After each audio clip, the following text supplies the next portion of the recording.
भगवान की जो पहली भक्ति है वो श्रवण भक्ति ही है, क्योंकि जिसको सुनना नहीं आया उसको बोलना नहीं आ सकता है। आपने देखा होगा जो व्यक्ति गूंगा होता है वो कुछ बोल नहीं पाता, क्यों? क्योंकि वो कभी कानों से कुछ सुन नहीं पाता है।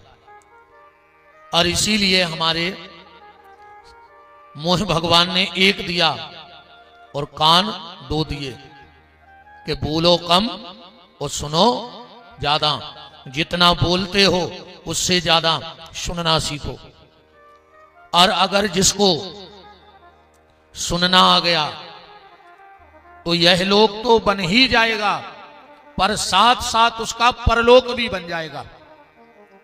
यह लोग ऐसे बन जाएगा कि अगर हम बोलेंगे कम और सुनेंगे ज्यादा तो हमारे परिवार में भी विवाद नहीं होगा। क्योंकि विवाद की मूल जड़ होती है वाणी। जब हमसे कोई कुछ कहता है और हम उसका उत्तर अब प्रत्युत्तर करते रहते हैं तो वाणी ही विवाद का कारण बन जाती है। तो इस श्रावण के महीने में हम लोग इस बार राम कथा का आनंद प्राप्त करेंगे, क्योंकि श्रावण का जो महीना है ये रोज सोमवार है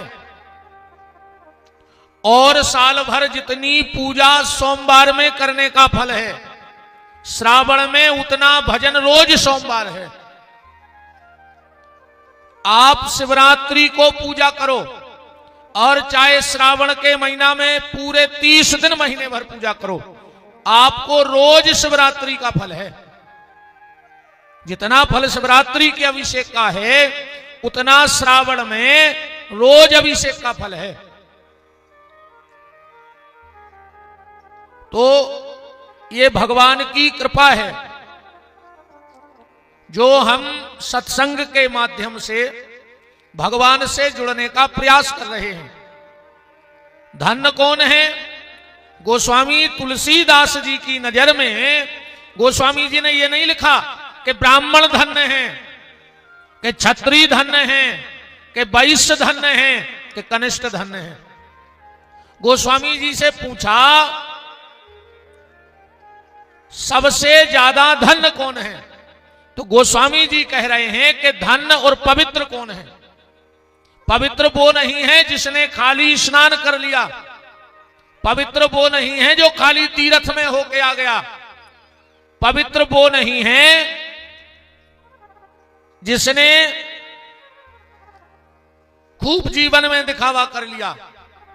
तो गोस्वामी तुलसीदास जी कह रहे हैं कि सोई पावन सोई सुभग शरीरा, वही शरीर पावन है, वही धन्य है। कौन? सोई पावन सोई सुभग शरीरा और जो तन पाए भजे रघुवीरा। जो भगवान का नाम ले रहा है वो किसी भी जाति का हो, वो कैसा भी हो, अगर उसने स्नान भी नहीं किया तो भी पवित्र है। सोई पावन सोई सुभग शरीरा और जो तन पाए भजे रघुवीरा। जो भगवान का नाम ले रहा है उसी का शरीर पवित्र है और उसी का जीवन धन्य है। दुनिया में 4 प्रकार के लोग हैं। अब उन 4 में देखना कि तुम्हारा नंबर कहां फंसता है। उनमें हमें विचार करना है कि उन 4 में हमारा नंबर कौन सा है। सबसे पहले वो जिनका यहां बहुत सम्मान है पर ऊपर वाले के घर में उनका कोई सम्मान नहीं होगा। दूसरे वो जिनका यहां कोई सम्मान नहीं है पर ऊपर वाले के घर में उनका बड़ा सम्मान होगा। तीसरे वो जिनका ना यहां सम्मान है और ना उनका भगवान के दरवाजे सम्मान होगा। और चौथे वो जिनका यहां भी सम्मान है और भगवान के दरबार में भी उनका सम्मान है। अब जरा विचार करना ये लोग हैं कौन। पहले जिनका यहां बहुत सम्मान है पर भगवान के दरवाजे उनका कोई सम्मान नहीं है।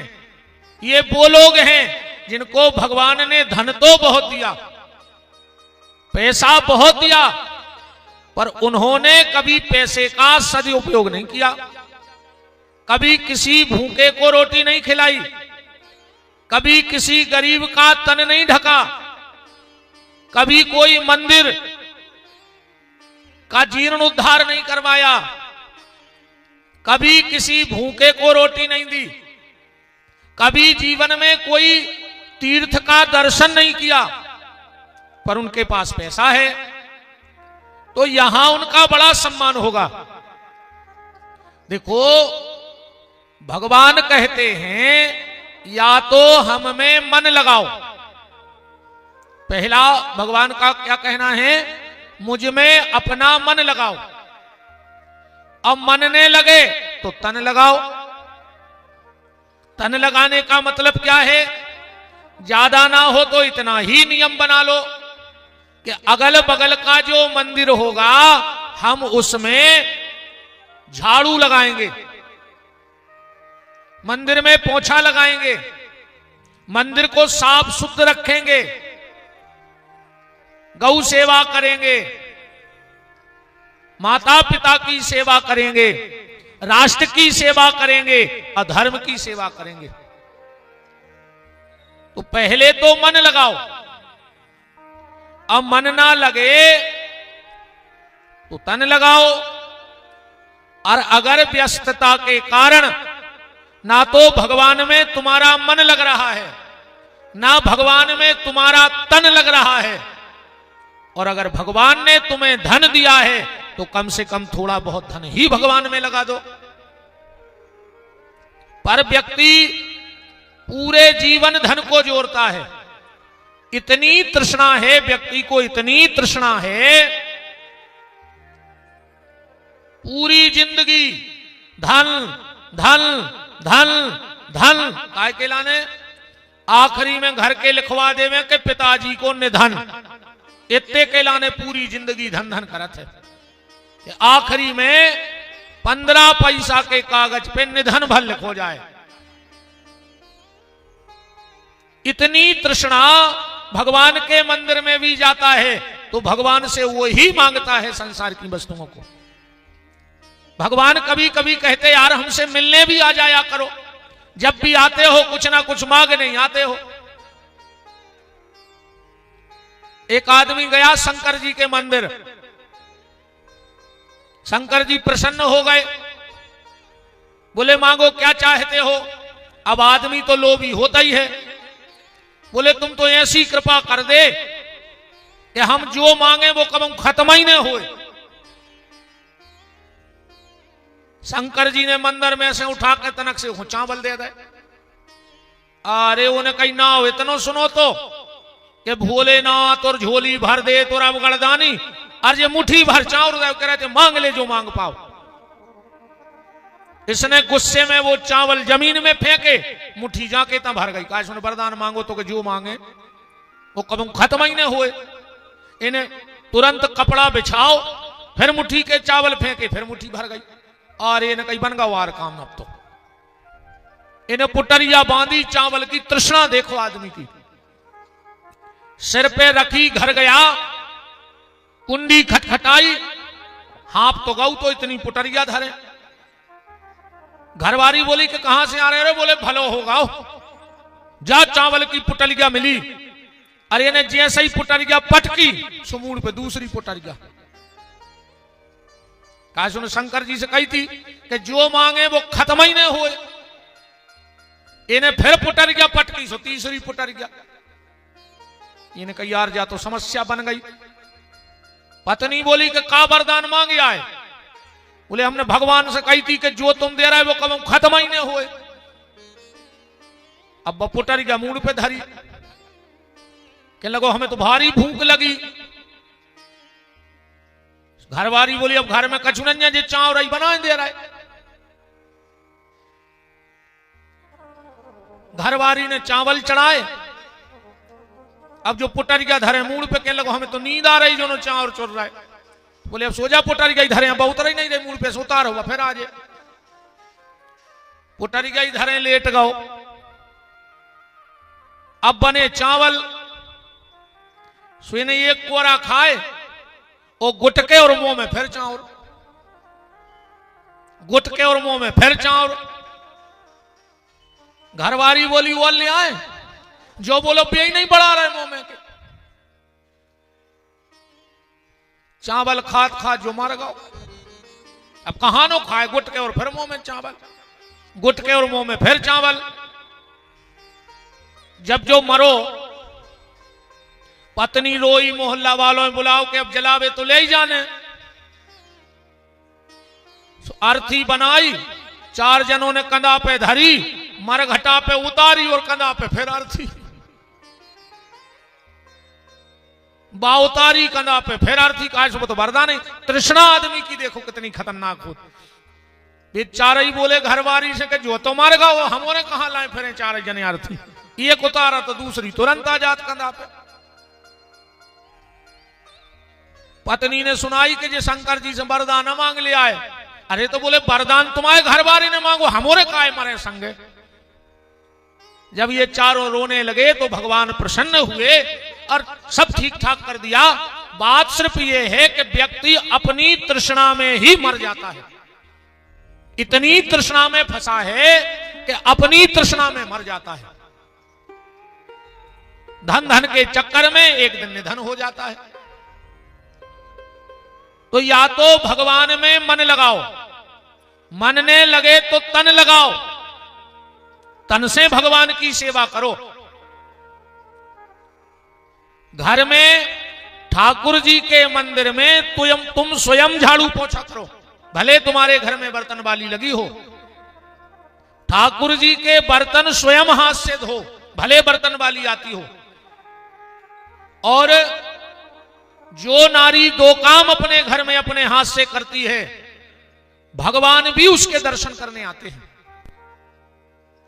भगवान भी ऐसी माताओं का दर्शन करने आते हैं। पहला, पति के जूठे बर्तन स्वयं मांजो। भले तुम्हारे घर में बर्तन वाली आए, पर पति के जूठे बर्तन स्वयं मांजने चाहिए। बर्तन मांजोगी तो प्रेम बढ़ेगा। अब तुम बर्तन मांजत नहीं, बर्तन मांज रही बर्तन वाली, तो प्रेम कहां बढ़े बताओ। अब ऐसा ना हो जाए कि बर्तन वाली भीतर वाली और भीतर वाली बाहर वाली। वृंदावन बिहारी लाल की जय, है ना। बिल्कुल ये शास्त्र मत बात है कि ठाकुर जी की पूजा के बर्तन और पति के जूठे बर्तन सिर्फ पत्नी को धोने चाहिए। और दूसरा, तुम्हारे घर में भली कपड़ा धोने वाली आती हो, पर पति के जो अधोवस्त्र होते हैं, जिनको अपनी भाषा में अपन चड्डी बनियान बोलत है, वो पत्नी को ही धोने चाहिए। ये शास्त्र का विधान है। तो या तो मन लगाओ, मन ना लगे तो तन लगाओ सेवा में, और तन ना लगे तो धन लगाओ। तो पहले कौन है दुनिया में जिनका यहां बहुत सम्मान है, पैसा है उनके पास, पर ना उनने भगवान में मन लगाया। सोई पावन सोई सुभग शरीरा, जो तन पाए भीरा। अच्छा, तीसरे वे हैं ने जिनको इतने सम्मान आए ने भगवान के सम्मान हुई है। वे आए दारू खोर, बताओ उनको इतने सम्मान है ने घर के सम्मान करें ने ससुराल के। जीजा जी गए घर के 10,000 को गलीचा बिछाए कि जीजा जी बैठे, और जीजा जी पीछे नाली में डरे कुत्तों खाई 2 घोड़े ऊपर करें। अब बताओ क्या सम्मान है उनको। झूठ बोलने वालों का, धोखा देने वालों का, छली प्रपंची कपटी का ये दुनिया सम्मान। अच्छा, उनको इतने भी कहूं सम्मान नहीं होने। रामचरितमानस के माध्यम से देखो, राम कथा इस श्रावण के महीने में। इसलिए हमने भैया से कहा था, उन्होंने हमसे पूछा क्या हो, और खाली 18 पुराण नहीं, आरती में क्या गाते हैं हम रामायण की, छयहु शास्त्र सब ग्रंथन को रस, अमुनि जन धन संतन को सर्वस। तो इन 9 दिन में हमें राम कथा सुनने का फल तो मिलेगा, पर 18 पुराण सुनने का भी फल मिलेगा, 6 शास्त्र सुनने का भी फल मिलेगा, और 4 वेद सुनने का भी फल राम कथा में सहज ही प्राप्त हो जाता है। बस बड़े भाव से मन लगाकर और इस कथा को सुनना, और सुनने के बाद गुनना, और गुनने के बाद उस पर चलना। आप परमात्मा के नजदीक बैठे हो, और जब तक हम भगवान के नजदीक हैं, जब तक हम ठाकुर जी के नजदीक हैं, तब तक हमें किसी प्रकार का कोई भय नहीं है। एक महात्मा जी और एक उनको चेला चले जा रहे थे। महात्मा जी की पूजा को होगा टेम, महात्मा जी जंगल में बैठ गए पूजा करवे। बड़ा भयंकर घनघोर जंगल था। जैसे ही महात्मा जी पूजा करवे बैठे, और चेला ने देखो कि बहुत तेज दौड़त एक शेर आ रहा है। चेला तो कप गओ, और महात्मा जी बैठे थे भजन कर रहे थे। चेला तो दौड़ करके गया और पेड़ पे चढ़ गया और कांपने लगा कि अब मरे अब मरे। शेर आया, महात्मा के चारों तरफ घूम करके चला गया। चेला पेड़ से उतरो, गुरुजी से कछु ने कही। थोड़े से आगे गुरुजी बढ़े और एक छिपकली दिख गई। गुरुजी कप गए और चिल्लाने लगे। चेला बोलो कि गुरुजी 1 घंटा पहले जब शेर आओ तो जब तो तुम्हें डरने लगो, और अब तुम छिपकुली देख के कप रहे। गुरुजी बोले बेटा, वो समय हम भगवान के संगे हते, हमें दुनिया की कोनो चीज को डरने हतो, और अब हम है तुम्हारे संगे। अब भगवान की पूजा में थोड़ी है, अब संसार के व्यवहार में हैं, तो अब हमें डर लग रहा है। तो निवेदन यह व्यक्ति तब तक डरता है जब वो भगवान के पास नहीं होता, या भगवान उसके पास नहीं होते। और जब भगवान के पास यह जीव पहुंच जाता है, तो उसके सारे डर अपने आप समाप्त हो जाते हैं। इसीलिए गोस्वामी जी ने लिखा है कि सुखी मीन जेहि नीर अगाधा, जिम हरि शरण नाए कऊ बाधा।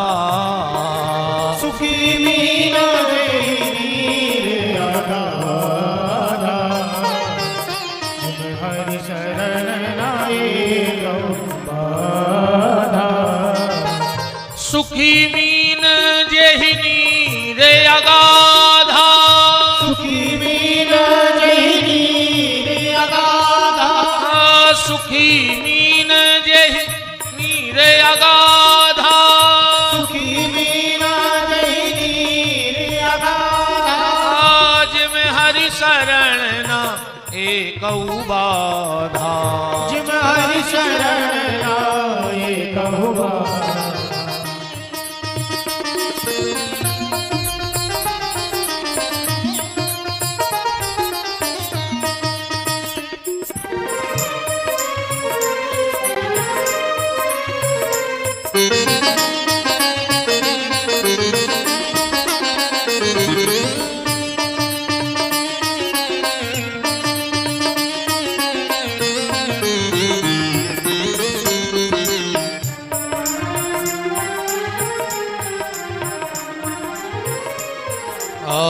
जिम हरि शरण ना एकऊ बाधा। तो यह जीव तभी तक डरा हुआ है जब तक उसने परमात्मा की कृपा का और अपने विश्वास का अनुभव नहीं किया है। और जिस दिन उसे उस परमात्मा की कृपा का अनुभव हो जाएगा और भगवान के चरणों में दृढ़ प्रेम हो जाएगा, तो उसी दिन इस जीव का भय छूट जाएगा। हमारे जो संत महात्मा होते हैं वो जीवन भर भगवान का भजन करते हैं, इसलिए उनका मृत्यु का भय छूट जाता है। और हम लोग भगवान से दूर हैं तो पूरे जीवन हमें मृत्यु का भय सताता रहता है। अंतर इतना है, हम लोग जन्मदिन की तैयारी करत हैं और संत महात्मा मरण दिन की तैयारी करत हैं। अपन पूरी जिंदगी ये में लगे कि जन्मदिन भर ठीक ठाक हो जाए, और महात्मा कहते हैं कि जन्मदिन मने चाहे न मने पर मरण दिन सुंदर हो जाए। और मरण कैसा हो? मरण ऐसा हो कि मरण के बाद भी स्मरण होता रहे।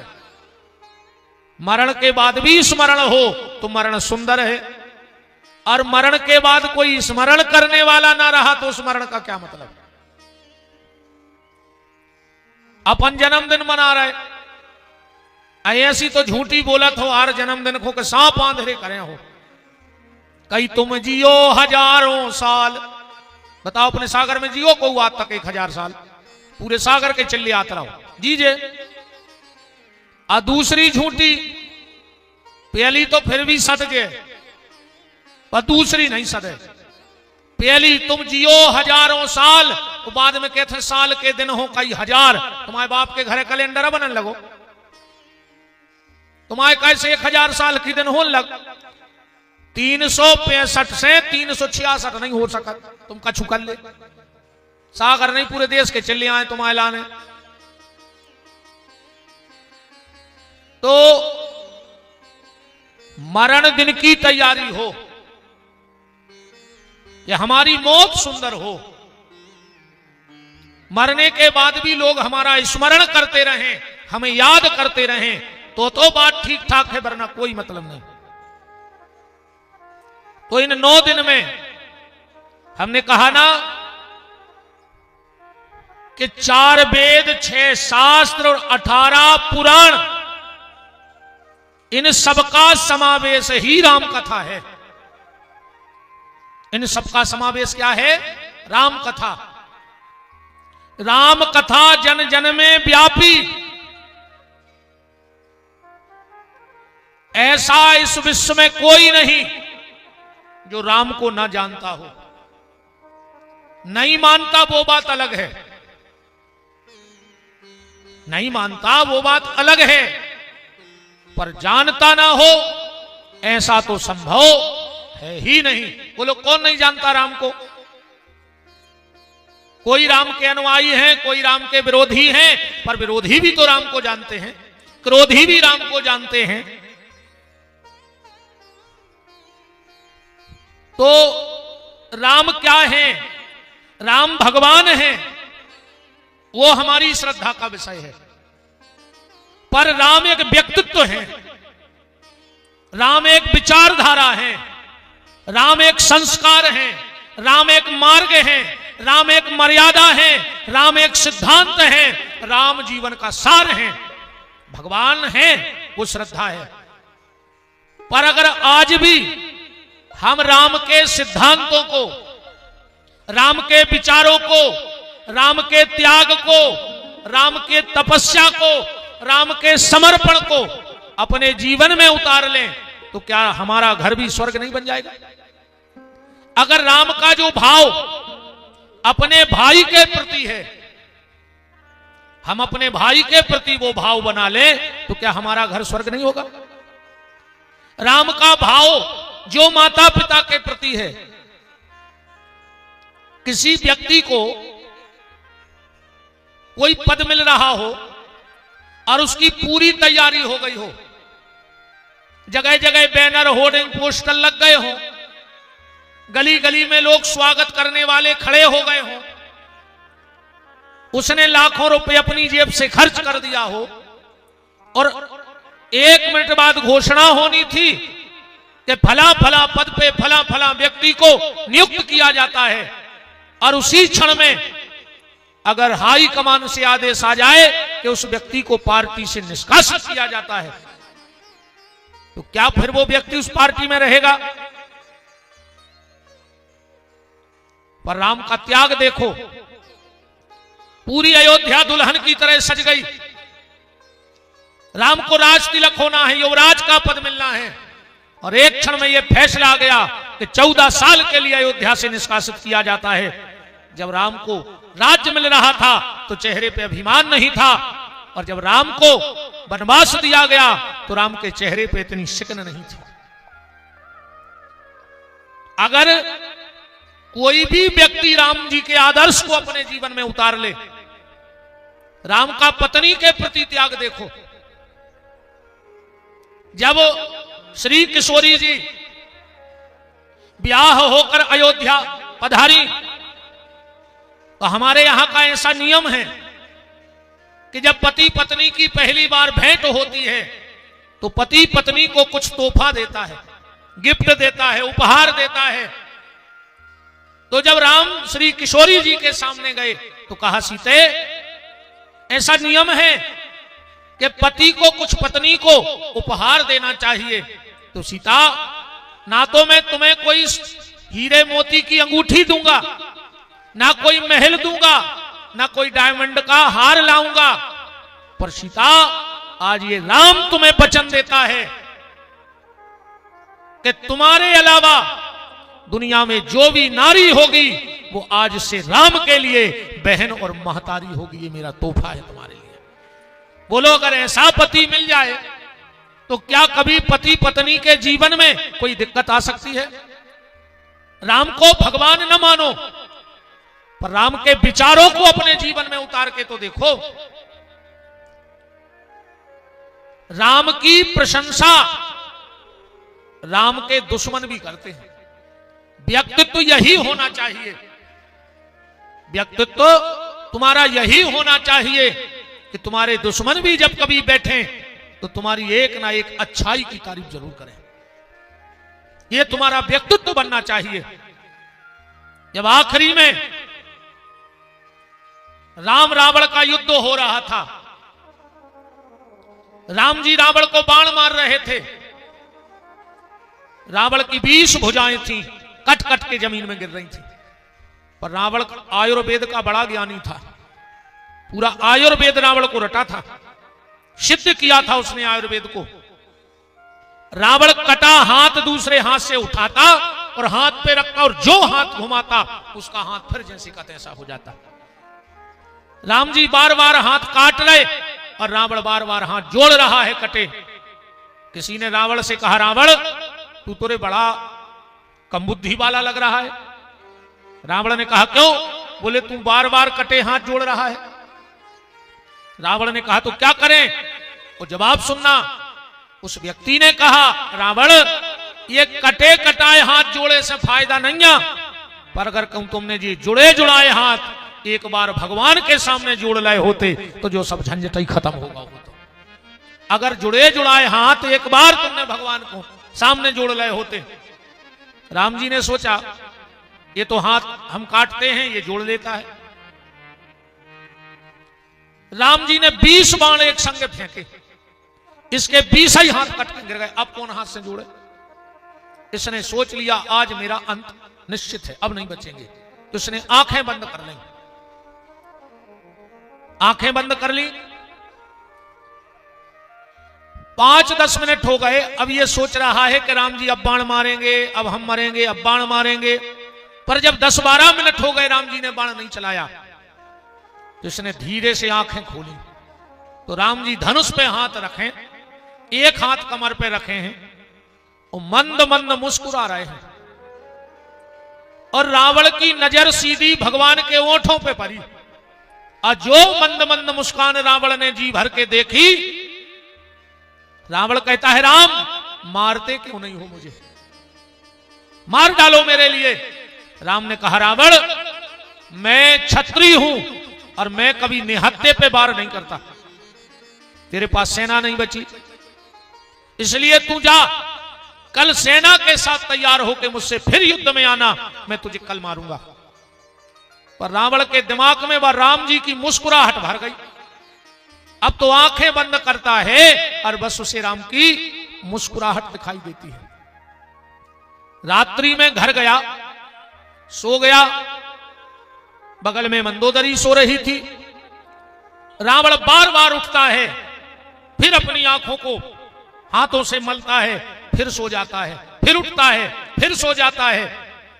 मंदोदरी ने कहा, नाथ लगता है आज बड़ी परेशानी में हो। इतना दुखी, इतना बेचैन मैंने आपको कभी नहीं देखा। जिस रात में कुंभकर्ण देवर मरा तब भी आप बड़े सुख से सोए। अरे मेरी गोदी का लल्ला चला गया, फिर भी तुम सुख से सोते रहे। पूरा परिवार मिट गया, फिर भी तुम्हें कोई कष्ट नहीं हुआ। आज ऐसा क्या हो गया कि तुम इतने बेहबल हो? रावण कहता है, मंदोदरी एक बात बताओ। पूछो नाथ, एक बात बताओ मंदोदरी। मैंने सुना है कि दुनिया में राम जैसा बेटा पैदा नहीं हुआ, क्या यह सत्य है? मंदोदरी कहती है, हां नाथ, राम जैसा बेटा सबके भाग्य में नहीं होता। देखो ज्यादा कुछ नहीं बदला है कलयुग में। इतना भर बदल गया है कि त्रेता का बाप बेटे को घर से निकालता था और बेटा चुपचाप घर छोड़ के चला जाता था, और कलयुग का बेटा बाप को घर से निकाल रहा है और बाप चुपचाप किसी वृद्धाश्रम में जाके अपना जीवन बिता रहा है। और अक्सर करके आप किसी भी वृद्धाश्रम में चले जाओ, वहां जितने मिलेंगे वो सिर्फ पढ़े लिखे लोगों के मां बाप मिलेंगे। आप किसी से भी पूछना तुम्हारा बेटा क्या करता है, कोई कहेगा ये अधिकारी है, कोई कहेगा वो अधिकारी है, कोई कहेगा ये बिजनेसमैन है, पर कभी कोई मां बाप ये नहीं कहेंगे कि मेरा बेटा गरीब है और एक दुकान लगाए है। गरीब मां बाप का बेटा लड़ेगा, झगड़ेगा, पर रखेगा पास में मां बाप को। तो सतयुग, त्रेता, द्वापर में अब तो बहुत बदलाव आ गया, सब उलट पुलट हो गया। पहले कलयुग में पहले अगर पेंट पट जात तो आदमी थेगरा लगा कर सिलवा लेते। पुराने कपड़ा अगर फट जाते तो फिर थेगरा लगवा लेते। अब्बा पीढ़ी तो गई, अब्बा पीढ़ी नहीं है कि कपड़ा फट जाए तो थेगरा लगवा लें। अब जा पीढ़ी है कि नए कपड़ा लेके में पटे हैं, नए कपड़ा लेके दुकान पे ब्लेड मारत घुटनों पे। पहले फटे कपड़े सिलवा के पहनते थे और आज सिले कपड़े लेकर के फटा रहे हैं कपड़ा। राम जैसा बेटा नहीं हुआ। दशरथ जी जब आखिरी में प्राण देने लगे तो कौशल्या ने कहा कि महाराज इतने दुखी क्यों हो रहे हो, राम लौट के आएगा। दशरथ ने कहा, कौशल्या मुझे राम के बन जाने का दुख थोड़ी है, वो तो लौट के आएगा मुझे पता है। कौशल्या ने कहा, फिर क्यों रो रहे? दशरथ ने कहा, कौशल्या इसलिए रो रहा हूं कि अगर राम, जब मैंने अपने महलों में बुलवाया राम को और कैकेयी ने कहा, राम तुम्हारी मां ने तुम्हें 14 साल का वनवास दे दिया है, जानती हो कौशल्या राम ने क्या कहा? नीचे को सिर झुका के कहा, जो आज्ञा पिताजी। अगर मेरा बेटा राम मुझसे एक बार यह पूछ लेता कि पिताजी मैंने गलती क्या की है जिसके कारण मुझे घर से निकाला जा रहा है, तो शायद मैं अपने आप को क्षमा कर देता। राम वो बेटा है कि गलती ना होने पर भी 14 साल के लिए दंड लेने को स्वीकार हो गया। बताओ राम की क्या गलती थी? पर मेरे पिता की आन बान शान मान पे कोई दाग ना लग जाए, मेरे पिता का वचन झूठा ना पड़ जाए, इसलिए मैं 14 साल बन जाने को तैयार हूं। आज का बेटा थोड़ी सी प्रॉपर्टी के लिए बाप को कचहरी में तक ढकेल देता है, कचहरी में ढकेल देता है। भाग्यवान आज के समय में वो नहीं है जिसके पास बहुत बड़ा महल है, भाग्यवान वो नहीं जिसके पास 20-50 भाग्यवान वो नहीं जिसने बैंक बैलेंस बहुत इकट्ठा कर लिया हो। इस कलयुग में वो साक्षात देवता है जिसकी संतान उसकी आज्ञा में चल रही हो। अगर पुत्र तुम्हारे अनुरूप है तो समझ लेना कि तुम दुनिया के सबसे बड़े पुण्यात्मा हो, और अगर पुत्र तुम्हारे अनुरूप है तो निश्चित तुम्हारा जीवन व्यर्थ चला गया। तो रावण कहता है मंदोदरी मैंने सुना है कि राम जैसा बेटा नहीं हुआ। मंदोदरी कहती हां नाथ, राम जैसा बेटा दुनिया में नहीं हुआ। रावण ने कहा मैंने सुना है कि राम जैसा मित्र नहीं हुआ। हां नाथ, राम जैसा मित्र भी नहीं हुआ दुनिया में। मंदोदरी मैंने सुना है कि राम जैसा पति नहीं हुआ। बोले हां, राम जैसा पति भी नहीं हुआ। राम का व्यक्तित्व जानते हो क्या है? जब रावण ने कुंभकर्ण को जगाया तो कुंभकर्ण रावण से कह रहा है कि तुम चिंतित आज दशानन क्यों? भैया तुम्हारे चेहरा पे इतनी चिंता काहे है? रावण बोलो कुंभकर्ण गलती हो गई, तुम सो रहे थे और हमसे गलती हो गई। बोले क्या? कि तुम चिंतित आज दशानन क्यों? रावण बोला हर ली है मैंने मिथिलेश कुमारी, मैंने सीता का हरण कर लिया। कुंभकर्ण बोला अधिकार किया क्या तुमने अपना? सीता पे अधिकार तो कर लिया। रावण बोला लखती ही नहीं वो और हमारी, वो देखता ही नहीं है हमारी तरफ।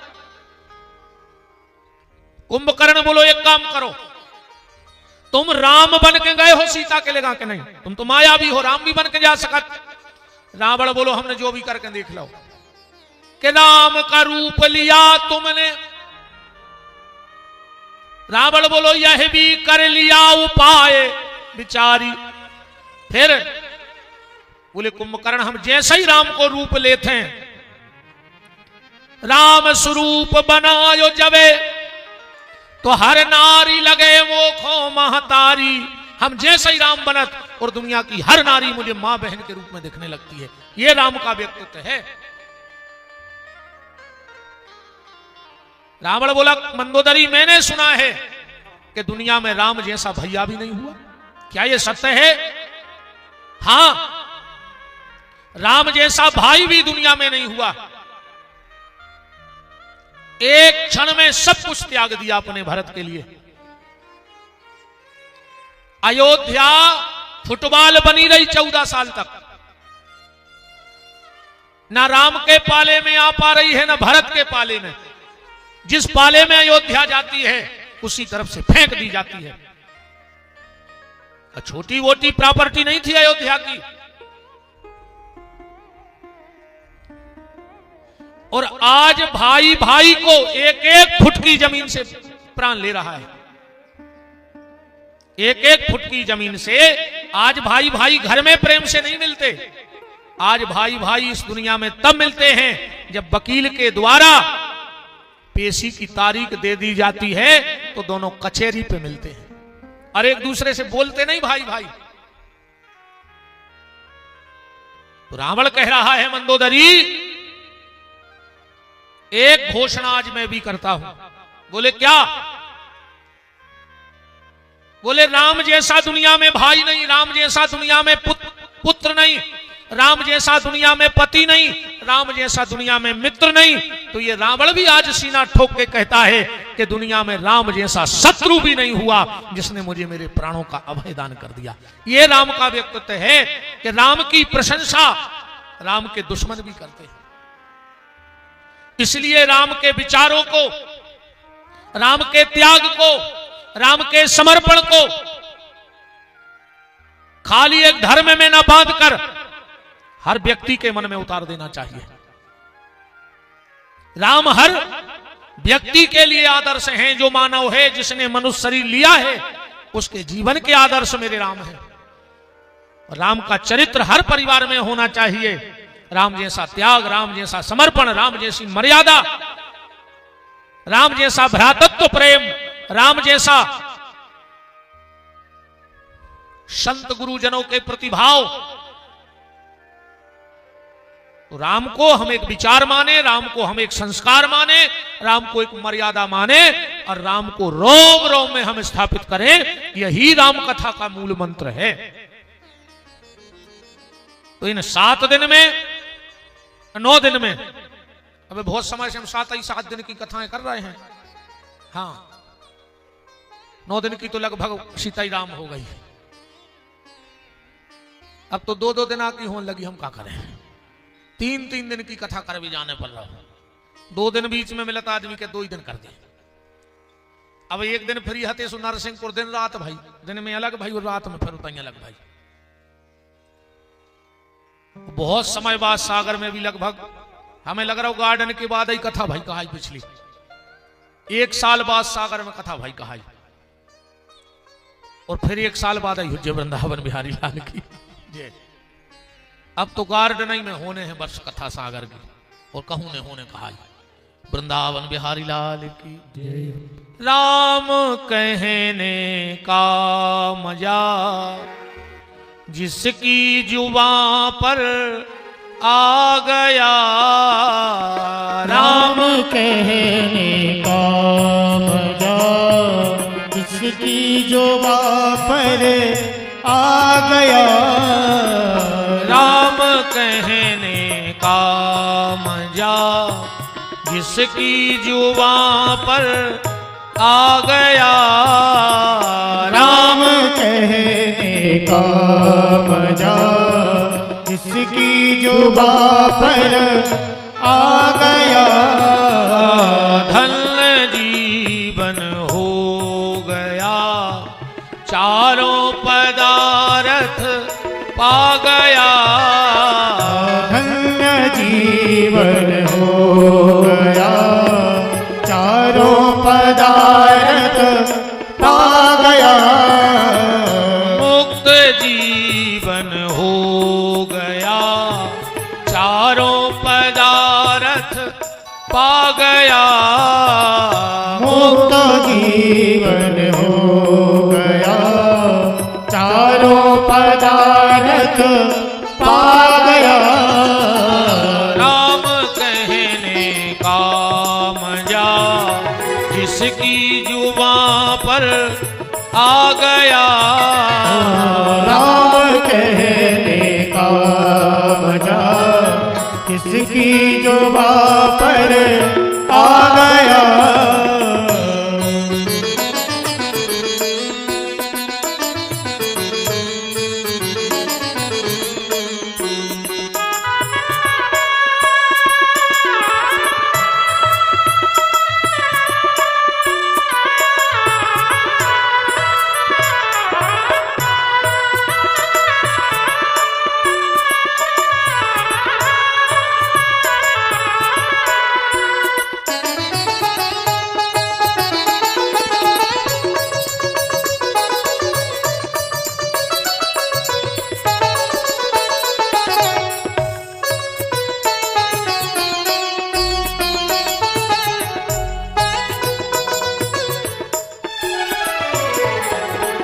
राम कहने का मजा जिसकी जुबां पर आ गया।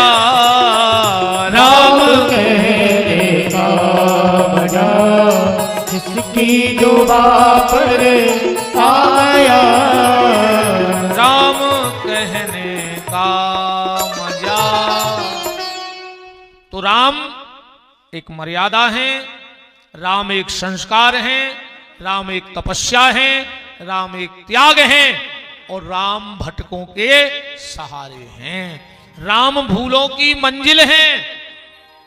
जो पामर जीव संसार की इस भयंकर भवाटवी में भटक चुके हैं, उनकी मंजिल है श्री राम। अभी हम लोग व्यर्थ की चिंता में लगे हैं, और ये व्यर्थ की चिंता कहां से आई? वो हमने स्वयं उत्पन्न की है। भगवान ने तुम्हें चिंता नहीं दी है, हमने स्वयं उसे अपनाया है। भगवान ने तो तुम्हें बिल्कुल मुक्त भेजा था, फिर इस संसार की माया में युक्त तो तुम हुए हो, भगवान ने थोड़ी किया। और जिस दिन तुम चाहोगे उसी दिन मुक्त हो जाओगे। एक संत जी और एक चेला चले जा रहे थे जंगल में।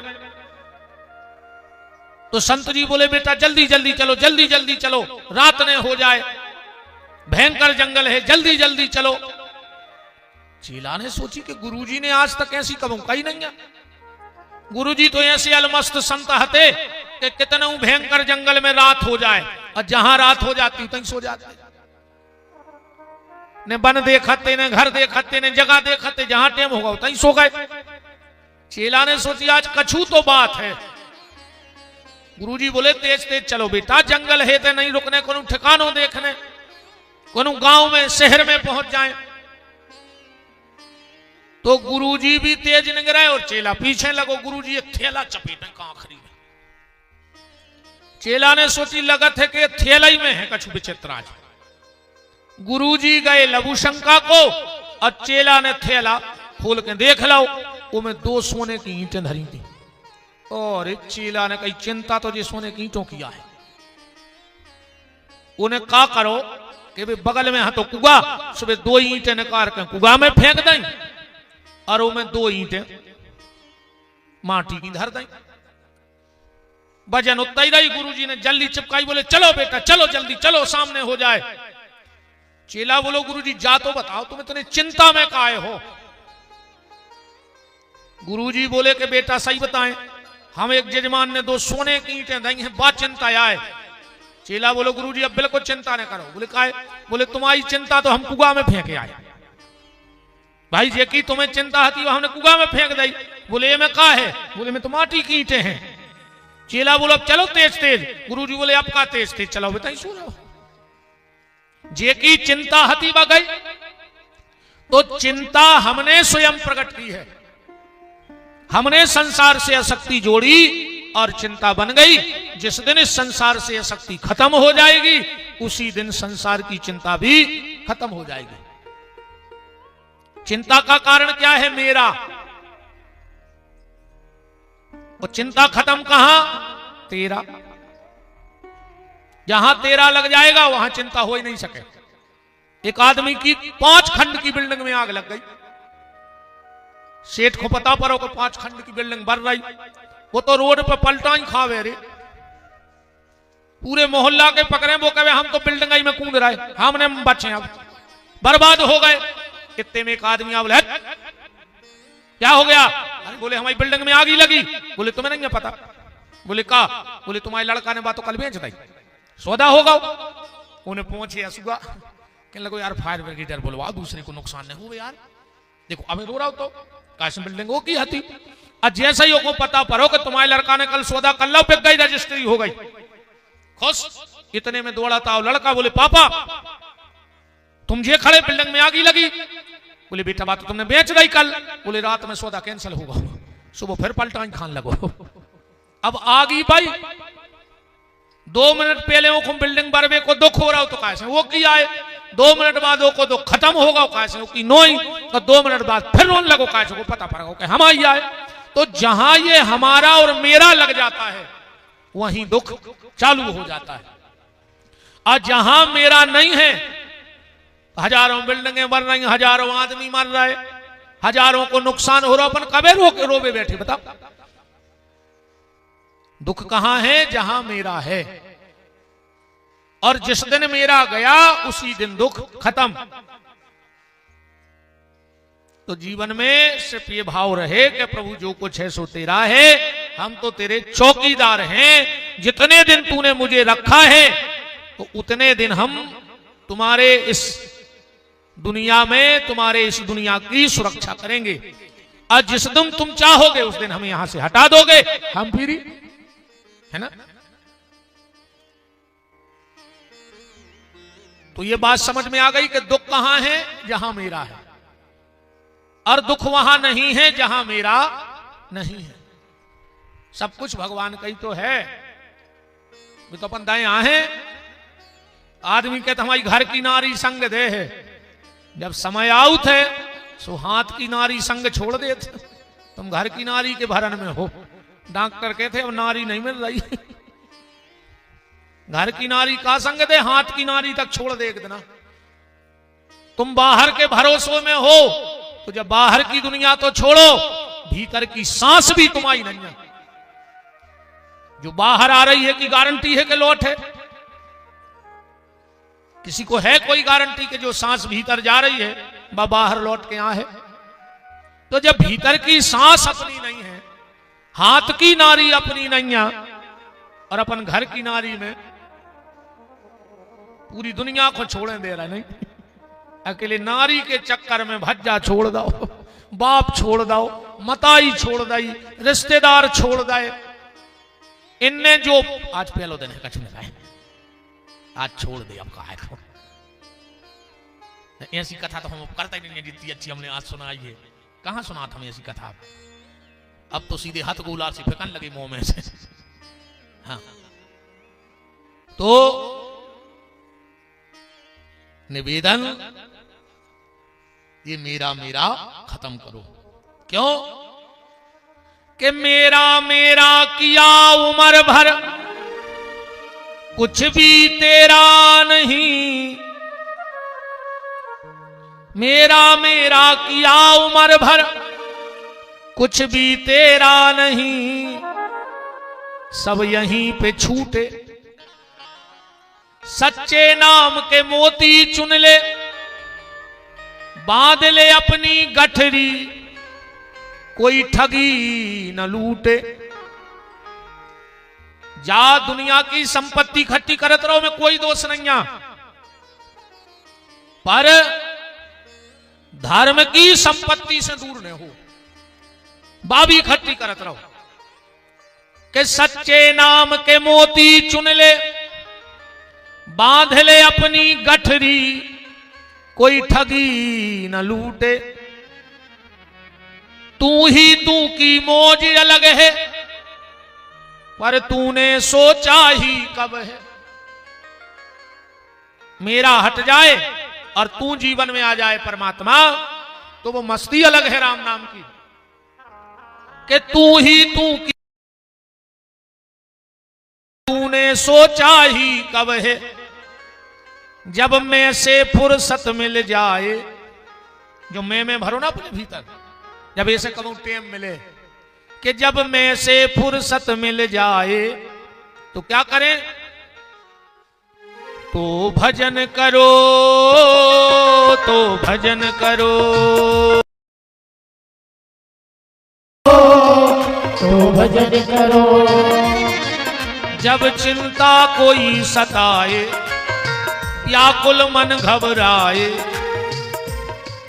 कोई राह नजर ना आए, तो भजन करो, तो भजन करो, तो भजन करो, तो भजन करो, तो भजन करो, तो भजन करो, तो भजन करो, तो भजन करो। हरि बोल।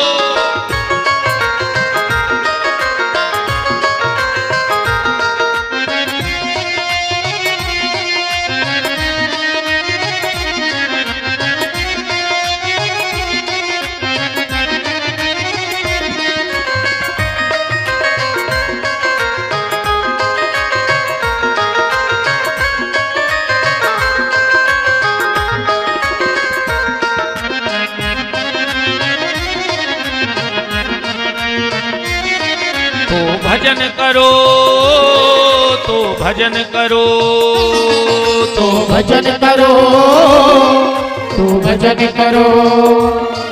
जब चिंता कोई सताए, व्याकुल मन घबराए, कोई राह नजर ना आए, तो भजन करो, तो भजन करो, तो भजन करो, तो भजन करो, तो भजन करो, तो भजन करो, तो भजन करो, तो भजन करो।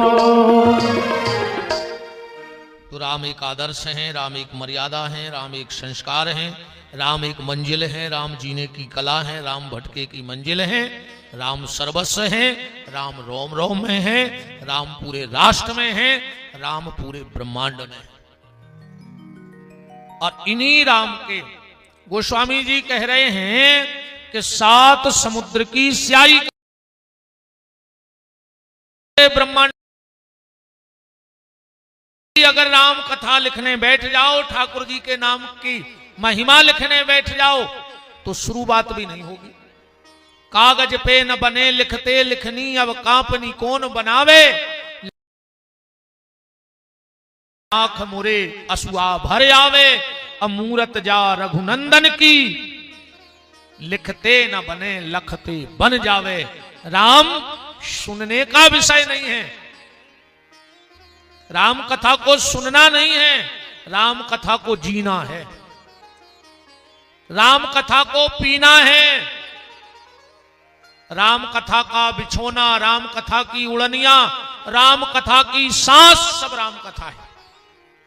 तो श्रावण के पावन महीने में हम लोग आज का दिन छोड़ के 8 दिन तक निरंतर श्री राम कथा के माध्यम से ठाकुर जी से जुड़ने का प्रयास करेंगे। आज पहला दिन था तो कथा का शुभारंभ हो गया। कल ठीक 4 को टाइम रखिए, बच्चा 3 4 3 से चलो, कल ठीक 3 बजे से भगवान की मंगलमयी चर्चा का हम लोग आनंद लेंगे। श्रावण के महीने में सुबह से यहां पर रुद्री निर्माण भी होगा। आप मातृशक्ति से निवेदन है एक दूसरे को और सूचित करें, अपने अगल बगल पूरा मोहल्ला में सबको बता दियो कि सवेरे से ते शंकर जी बन रहे हैं, पर 3 बजे से राम कथा है। श्रावण का महीना मिला है तो यहां तन मन धन तीनों भगवान शिव में और राम में लग जाएं। हरिहरात्मक भगवान शिव स्वयं राम कथा सुनेंगे, वो बोलते भी हैं और राम कथा को सुनते भी हैं। तो कल ठीक 3 बजे से भगवान की मंगलमयी चर्चा सुबह हमारे आचार्यों के द्वारा पूर्ण वैदिक विधान के द्वारा भगवान शिव की पूजा। कल आपको हम बताएंगे कि कभी भी भगवान शंकर की पिंडी पे सीधा जल नहीं चढ़ाना चाहिए। जो भगवान शिव के मंदिर में जाके सीधा जल भगवान शिव की जलहरी पर से डालता है, उसकी बुद्धि चंडालों जैसी हो जाती है। इसीलिए आज इतनी पूजा पाठ करने के बाद भी हम शंकर जी को रोज ढाल रहे, पर घर में कछु शांति मिल रही, लड़ाई और बढ़त जा रही, परिवार में नफरतें और बढ़त जा रही, जितनी पूजा बढ़त जा रही उतना ही घर में कलह बढ़त जा रहा हो। बढ़ रहा हो कि नहीं बढ़ रहा हो, ये बात को स्वीकार करने पर है हमारी। जितनी पूजा पाठ हो रही उतना ही अपन और कलह है, और जो तो सब शांत होने तो भगवान के भजन से, भगवान के भजन से तो शांति मिलती है परिवार में। कारण यही है कि हमें पूजा का विधान पता नहीं है। तो कल हम आपको शिव जी को जल चढ़ाने की विधि, और ऐसा नहीं कि कोई घर की बनाई कथा है, यूट्यूब पे हम बोल रहे हैं, लाखों लोग सुन रहे हैं, लाखों लोग।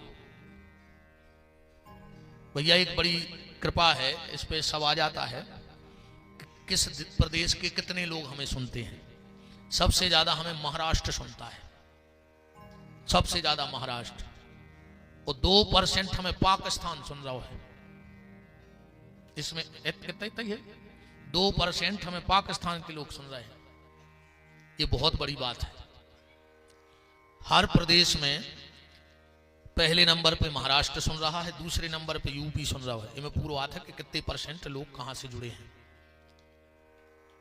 तो कोई भी बात पहले की तो हर भती चल जाती कि कछु भी दाएं रहो, अपन ही अपन है, हम घर में बैठे। पर अब तो एक भी शब्द अगर शास्त्र के विरुद्ध या बगैर प्रमाणित निकल गया तो लोग फिर हमें छोड़ेंगे नहीं। विद्वान भी सुनते हैं, फिर जवाब मांगते हैं कि कहां से बोल रहे हो, कहां लिख रहे हो। तो कल शिव को जल सीधा कभी जलहरी पे मंदिर में जाके मत चढ़ाना। और कल हम आपको बताएंगे, और परसों से आप इस क्रिया को करना, फिर देखना कि भगवान शिव की कृपा कैसे होती है। भगवान शिव को जल अति प्रिय है, पर सीधा पिंडी पे नहीं डालना चाहिए। वो चंड जल पीता है, शिव की जलहरी में यहाँ चंड बैठता है, तो वो जल चंड पीता है और फिर वो हमारी बुद्धि में बैठ जाता है आकर के। तो कल शिव पूजन की पद्धति और राम कथा को तो आगे बढ़ाएंगे ही, तो आज की चर्चा यहीं विराम।